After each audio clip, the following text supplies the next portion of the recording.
Hey there, Georgie here with Ukraine Matters. You see me smiling, so that means one thing and one thing only, that we have a lot of good news for Ukraine and some pretty bad news for Russia. So let's jump straight in because it is pretty impressive. The front stopped. We talked in the recent couple of weeks that Russia is barely advancing here and there, and even at some weeks Ukraine was actually taking some land netto back from Russia. This week we saw Russia did capture some territory, but it was mostly due to some of their activity in the north area around Sumy, which is located right here around the border. That's about it. Everywhere else where the situation sort of like matters, the critical things that needs to be defended, there Russia is truly struggling. Now, I do want to underscore that a lot of analysts are specifically attributing it that Russia is preparing for their summer campaign, but point of the matter is that right now things are absolutely ground down for Russia and it's not advancing anywhere. What is advancing though, and who is advancing, is Ukraine. Really bad news came in for Ukraine. We already knew about the Ukrainian counteroffensive operations that are ongoing, and we got two very serious signals for Russia because Russia started putting some pressure on the Z propagandists to not release footage about Ukrainian advances in their offensive actions, and now they are a little bit more silent. They're still talking from time to time, but they're not releasing as much video as before. What did happen, importantly, is basically in the area where Ukraine needs to perform, they want to capture this block right over here. We talked about this already. And the question was whether or not Ukraine can get there. And now we got reports that Ukraine was already fighting, if this is what they need to capture, they were fighting in Novogrigorivka. But the issue for Russia with that is that that fighting and video that surfaced around fighting in Novogrigorivka, that fighting is at least 2 to 3 weeks old. And because Ukrainians are very secretive, yet we do hear messages about their continuous success as the time goes by and by, I would not be really wrong considering that potentially Novogrigorivka is already controlled by Ukrainians, and most likely Ukrainians are already considering how they can approach the key point in this whole offensive operations. To be honest, if Ukrainians capture Novogrigorivka, that is already pretty much a major success for Ukraine. And I'm talking major, in the current realities of the front line. Now, obviously, we need to be aware of the elephant in the room, that the oil prices are still very high and they're rising. However, we did yesterday a little bit of deep inside look into the oil prices. And actually, even with the higher oil prices, the discounts on the Russian oil are still high, so Russia is not getting as much oil profits as they would wish to. This is definitely not yet, and this is the key point, saving Russian economy. Thankfully, where there are challenges, there are also opportunities, and opportunities are pretty big. Because European allies, United States and the Gulf nations suddenly hit a wall and realized that drone warfare is not just going to be something small related to Ukraine, that's something that they can experience themselves, suddenly they started looking for solutions because all of their systems are obsolete. And the solution that they found is Ukraine. Ukraine is experiencing incredible boom right now in demands for anti-drone solutions, and actually also drone solutions coming from the European allies, United States, and the Gulf nations. Zelensky is stating that currently there's already 11 countries that are looking into having deals with Ukraine on procurement of these drones. This is really bad news for Russia because while Russia is nice and happy about the fact that, there are now profits for their economy, it's not enough to save them, but it's enough to sustain their economy, because we actually received yesterday some data about the performance of Russian economy in the month of February as well. And turns out in the first 2 months, Russia has basically used up 91% of their predetermined budget deficit. But nevertheless, with these investments and this kind of interest for technology in Ukraine, this means one thing and one thing only: money. Money and orders. Ukrainian drone industry is about to be not just blown up in proportions, it's about to become global dominant, because it is not only governments that are putting their interest in Ukrainian production. There is also private massive companies like an oil company from Saudi Arabia, pretty much the biggest giant in Saudi Arabia of oil. I mean, what else do you need to see? Is looking to buy interceptors from Ukrainians, including all of the supports, training and so on systems that are going with them. Guys, I cannot even express just how big this is. I've always, since, like, I don't want to say day one, but like since the first year, I stated that at some point Ukraine will become a massive hub, and it's going to be the capitalist systems. Once Ukraine is going to be able to engage the allies on this tit-for-tat basis, when there is going to be mutually beneficial relationships, at that moment, Russia is truly going to be cooked. And this is the moment. This is definitely the moment where Ukraine is now going to be getting some of the biggest recognition, first with drones and then with developments and other. Ukraine is about to experience the biggest investments in military industry, I think, in decades. And to understand why it is extremely bad for Russia right now, we need to look at example. And this example is perfect to illustrate the case. Two things that Russia benefited a lot from. First thing is massive stockpiles of literally everything.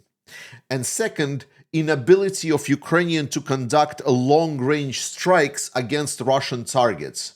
And so what Russia was able to use it for, Russia was able to create a massive condensed factories that scaled incredibly fast to output any and all production that Russia needed. So even with something that it was a little bit more complex, such as electronics production and everything else, Russia benefited a lot because they had these massive concentrated facilities where hundreds and thousands of workers could really work and produce basically electronics for majority of Russian weapons, as in this example of a factory right over here. And Ukrainians didn't really have the chance to strike these factories because while Ukraine had some long strike capabilities, those strike capabilities were limited and Russia had massive stockpiles of anti-air systems. Yet we saw over the last couple of years Ukraine actively targeting a lot of the Russian anti-air systems. It was creating some real pain points for Russia, where Russia was forced to basically send in all of the anti-air systems that Russia had and expose other areas. So what Russia ended up doing is they started compensating. Instead of having dedicated anti-air systems that they could put for specific facilities, they started building more loose networks. Because, for example, if Russia is able to surround Ukraine with the anti-air systems, and by pulling all of the anti-air systems from within Russia, well then, if there is no drones or no missiles flying from Ukraine, then nothing can reach any deep into the Russia. Correct? Correct.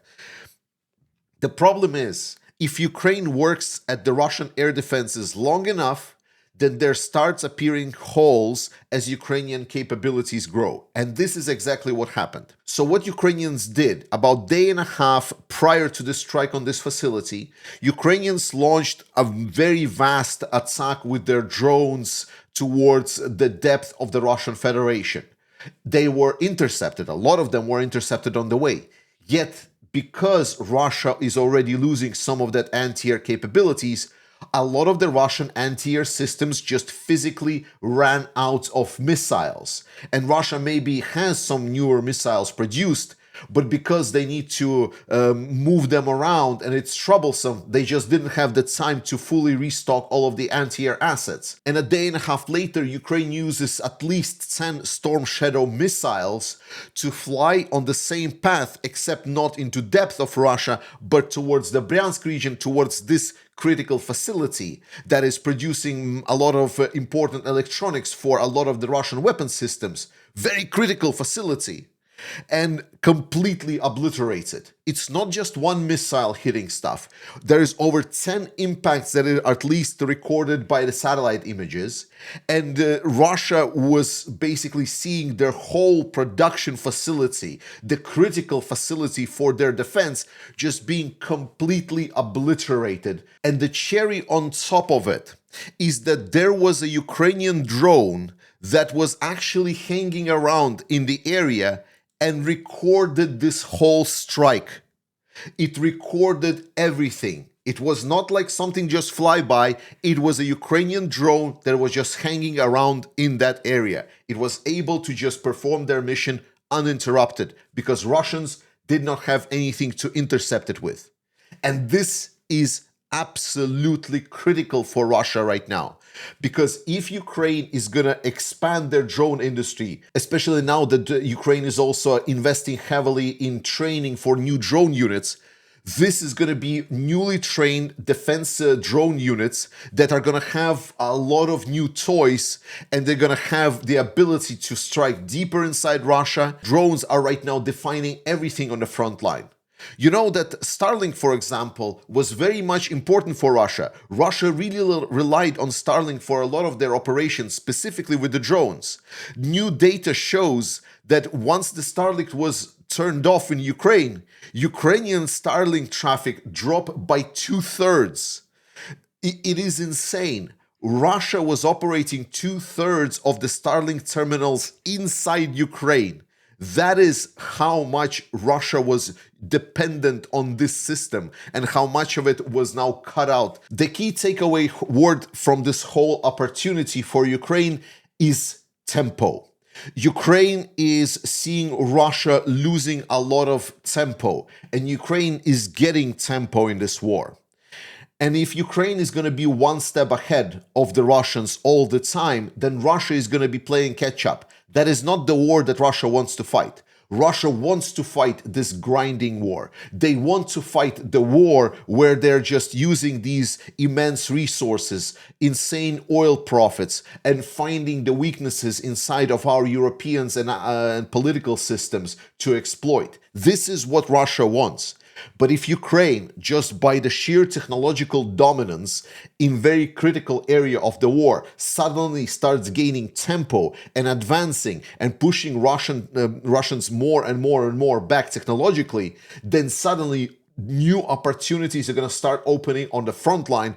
And this should terrify anyone who thinks that Russia has a chance here. We'll see how it's going to play out, but it's definitely a fantastic opportunity for Ukraine. We will see if they will be able to use it to a full extent. In the meantime, I want to show you this clip. It is a fantastic clip. So what you're seeing here is a video from the Russian stationary drone. This is so-called like a waiting drone. So imagine there is like a road. That is a logistics road. So what the Russians and also Ukrainians do, they would fly in a drone, they would park that drone near the side of the road, and they would monitor this road. And if there would be like a vehicle moving along this road, then suddenly the drone would activate and strike that vehicle. This is what they would do. And these drones that are parked alongside the roads, they are fiber optic guided drones. They have this fiber optic cable that is stretching behind the drone. And Ukrainians here have developed a technology and now are using this on Ukrainian drones to essentially go along the roads and fry the fiber optic connector to a drone with a laser. Here you can see Ukrainian drone that is going around with a laser, and you see that Russians actually tried to lift their drone when they saw this one approaching, but suddenly there is no more signal and that's it. The cable is dead. And talking about drones, you know exactly what we're gonna say. Let's help Ukraine with the drones of our own. Our campaign FPVs from the Black Raven is doing extremely well. We're over 200,000 in support. Thank you so much for everyone participating, but we need to do more. We need to complete this campaign. Join up right now. Let's help Ukraine win this war. And talking about winning, we have a very special message from the guys that actually have received the first batch of 50 drones already. Guys, trust in Ukraine, support Ukrainian armed forces. I love you, and I'll see you next time. But here are the guys from Black Raven. Бажаємо здоров'я, друзі! Every era has its weapons. Once it was swords, then cannons. Today, it's drones. And these drones help us to defend freedom. The Unmanned System Battalion Black Raven of 93rd Brigade sincerely thanks to the Charity Foundation Diggers Paw. Thanks to your support, we received 50 FPV drones. And for the invading forces, this is usually bad news. Drones have become the new artillery of freedom. They see further, they strike with precision, and they help save the lives of our soldiers. But behind every drone, there is something more. There are people who stand with Ukraine. We are deeply grateful to the international community. Ukraine matters. The support of people of goodwill from around the world means a lot to us. And to be honest, our drones are very good at finding the invading forces, even when they think they are well hidden. Thank you for standing with Ukraine. Freedom is when the world helps to defend it. Слава Україні! Героям слава!